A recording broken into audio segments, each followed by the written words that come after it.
تیشکە قورئانیەکان نووسینی مامۆستا محەممەد فەتحوڵڵا گولەن. ئیاکە نەعبدو، تەنها هەر تۆ دەپەرستین. سوورەتی فاتحە.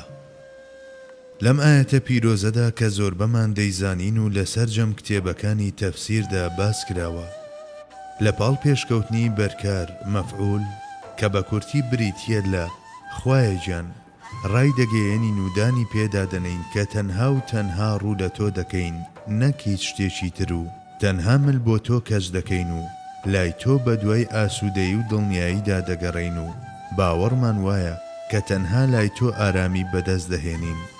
خاڵێکی دیکەشەیە کە بریتیە لەوەی لێرەدا لە بری قاڵبی عەبەت کە کردداری ڕابردووە وشەی نەعبدو هاتووە کە ڕانەبردووە. هەڵبژاردنی قاڵبێکی لەم جۆرە هۆکارەکەی بریتیە لەوەی کە ڕێژەی ڕابردوو ماناکانی وەک کردمان و جێبەجێمان کرد لە خۆ دەگرێت. لەم مانایەشدا هەست بە غروری ئەنجامدانی کارێک دەکرێت کە ئەمەش لەگەڵ ڕۆحی ئیبادەتدا یەک ناگرێتەوە. بەڵام لە وشەی نابدوودا حاڵەت تێگەیشتنێکی لەم جۆرە بوونی نییە، چونکە نابدو کە دەتوانرێت لە شێوەی عیبادەت دەکەیندا وەربگێڕێت، لاوازی و هەژاری مرۆڤ لەو دەرگانەیەدا و پاشان نیەتی عەزم و بەردەوامبوونی دەردەخات. ئەمەش دەکرێت بەم شێوەیە وێنا بکرێت: پەروەردگارم، من بڕیارم داوە جگە لە تۆ ئازادیم بە فیدای هیچ کەسێکی تر نەکەم و لە بەرامبەر هیچ کەس و هیچ شتێکەوە سەرشۆڕی نەنوێنم.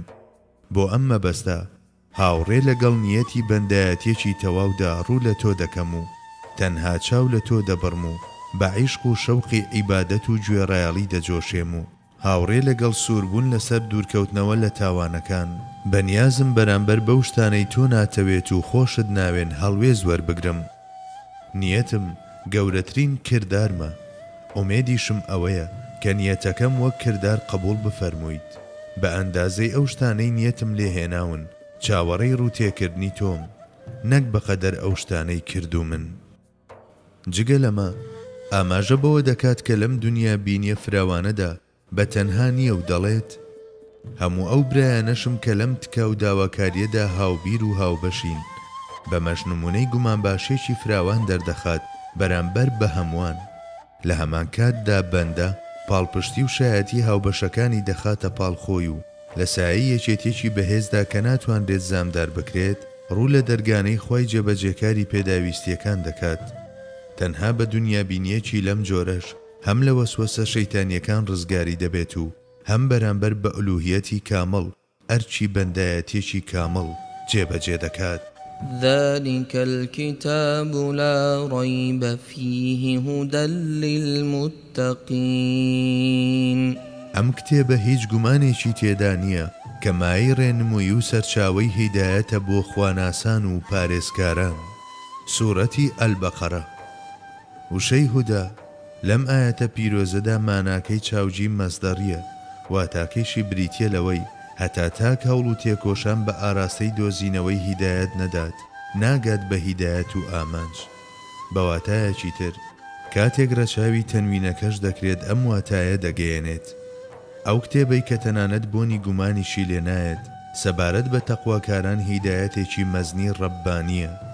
بۆ تەقواکاران وهایە چونکە ئەوان هەروەک لە گومان و دوودڵیەکان خاڵین، بە هەمان جۆر لە بابەتی جێبەجێکردنی فەرمانەکانی شەریعەت و ڕەچاوکردنی یاسا و ڕێسا سروشتیەکاندا ئامادەن و تینون بۆ قبولکردنی حەق و لەمانەش گرنگتر پێشینە بڕیاری نەرێنیان نییە.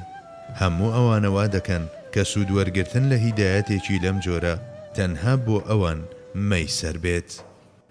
بەڵام وشەی هودا لە کۆتایی لاپەڕەکە و لە ئاەتی أولئك على هدى من ربهم حاصل بالمەزدەرە، واتە خوای گەورە بە بێرە چاوکردنی پەیوەندی نێوان هۆ و بە هۆکراو کە هەر خۆی بەدیهێناون هیدایەت دەبەخشێت بەو بەندانەی کە خۆی دەیەوێت.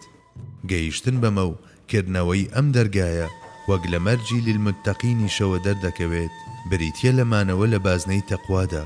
یەکەم پلەی ئەم تەقوایەش ئیمان و مەعریفەت و کۆتا پلەیشی گەیشتنە بە ڕەزامەندی خوا.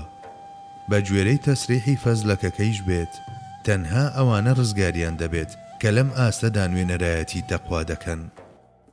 جگە لەمە هەرچەندە لە نێوکۆ و پێشینەی ئاەتەکەەوە وا دەردەکەوێت کە هیدایەت پەیوەندی بە بەدیهێنانی خوای گەورەوە هەیە، وەلێ بۆ ئەوەی لە دنیادا مرۆڤ بە ئەمن و ئەمان و دڵنیایی بگەێنێت و لە ئاخیرەتیشدا ببێت بە هۆکاری ڕزگاربوون، وابەستەی ڕەفتار و هەڵسوکەوت و هەڵبژارنی ئازادی بەندەکانە. بە کورتی دەتوانرێت بوترێت هۆدای یەکەم هۆکارە و هی دووهەم ئامانجێکی لوتف ئامێزە و هەردووشیشیان پێکەوە هەم وەڵامن بۆ دوعای ئیهدیناکەی سوورەتی فاتیحا و هەم ڕوونکردنەوەی ئەرکانی ڕێگایە بۆ ڕێبواران.